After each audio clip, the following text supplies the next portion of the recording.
Marche. Je représente donc le syndicat des services de l'Isère.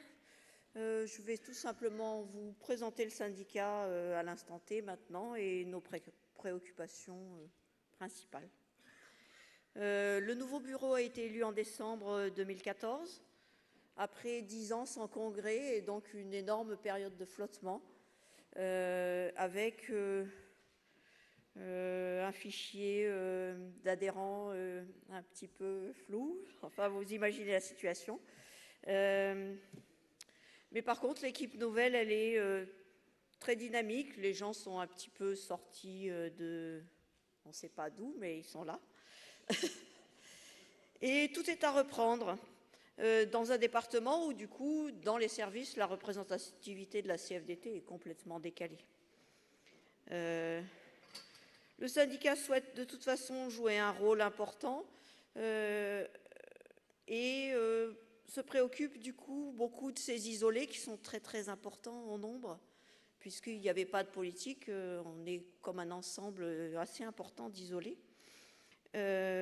En essayant de regrouper les gens, soit par métier, soit par secteur géographique, on va essayer de réorganiser un vrai maillage et d'utiliser évidemment les formations, les outils habituels pour faire revenir les gens au syndicat. On va s'appuyer aussi sur les spécificités territoriales, c'est-à-dire que nous avons des UL qui sont très actives dans l'Isère, et puis la forme du département fait qu'on se retrouve avec 2 pôles, Grenoble, plus au sud, et puis le Nord-Isère, avec des spécificités de métiers qui sont très intéressantes, et 2 UL qui sont tenus par les services. Donc 2 types de métiers très différents. Le Nord-Isère a une très grosse importance au niveau de la logistique puisqu'on se retrouve pratiquement sur l'action Genève et le syndicat soutient la GPEC territoriale qui est en train de se mettre en place. Donc une GPEC territoriale sur la logistique avec les CARSAT et les directs qui sont concernés. Commençant un tout petit peu sur le département du Rhône et finissant dans l'Ain, pour organiser en fait à la fois les veilles sur les changements, soit d'emplacement, soit les disparitions d'entreprises, et organiser le glissement des salariés d'un employeur à l'autre sur le bassin, avec tout un système de formation pour aller dans le sens des métiers de la logistique, c'est-à-dire transformer les gens qui sont soit caristes, soit employés logistiques, en un employé logistique plus polyvalent. Donc les accompagnements, bon, c'est le début du projet, hein, pour l'instant, c'est vraiment un projet, mais tous les acteurs sont présents et ça va donner quelque chose de vraiment, vraiment intéressant.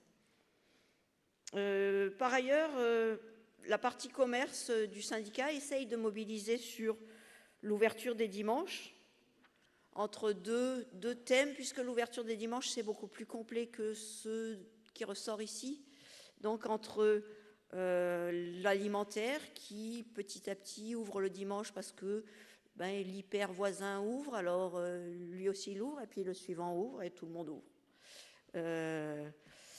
Et puis, la dérogation sur les commerces de biens culturels qui a été demandée par le PDG de mon entreprise, c'est-à-dire la FNAC, et qui nous paraît, nous, comme quelque chose d'extrêmement dangereux, pas pour nous, FNAC, mais pour un secteur qui n'a pas de limite, en fait. C'est-à-dire que bien culturel, c'est quelque chose qui n'existe pas.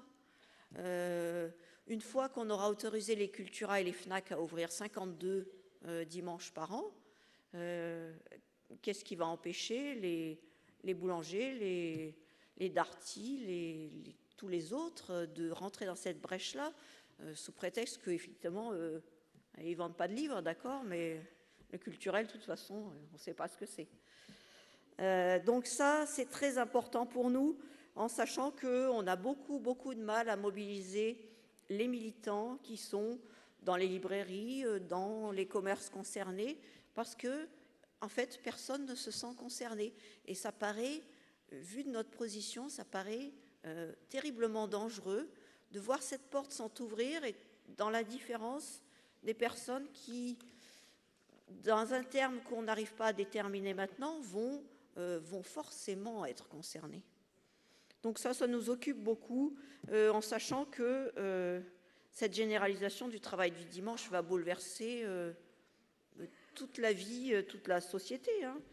On va se retrouver dans des situations familiales, des situations de construction de la vie sociale qui vont être complètement différentes et on n'a pas d'échéance, donc ça peut être demain ou ça peut être très lent, le problème étant que nous n'en savons rien.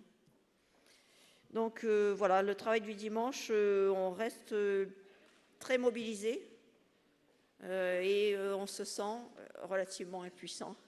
C'est malheureux à dire. Et voilà, merci.